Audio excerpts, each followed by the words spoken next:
Single malt Scotch is made from malted barley, 100% malted barley, made at one single distillery. It will also be distilled in copper pot stills. So this is a more rudimentary style of distillation.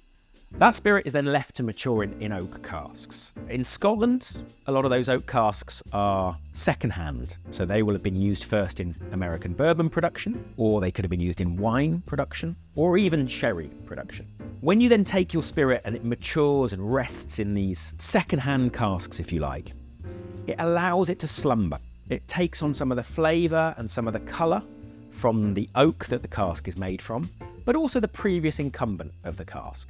And then it's the job of the master distiller again, or master blender at that particular single malt distillery, to bring together an assemblage of his casks or her casks from their warehouse to create a consistent product or an aged product.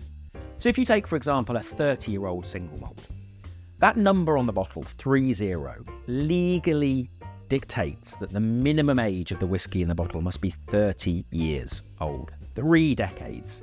Now that is an incredible length of time to leave whiskey slumbering in a cask.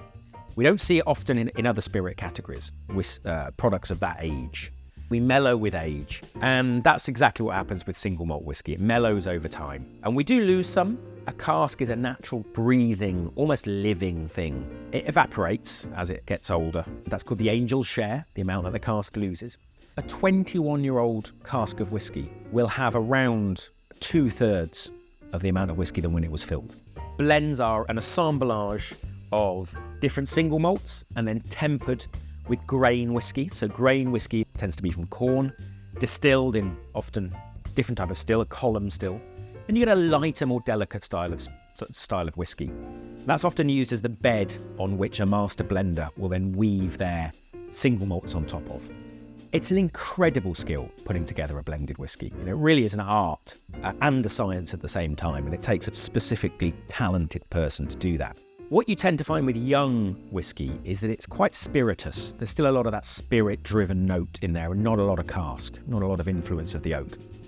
What you find with very old whiskey is that there's too much of the oak and not enough of the spirit. So again, we're looking for integration. We're looking for something where you can taste the spirit that's coming through, and you can taste the oak cask that it's been matured in.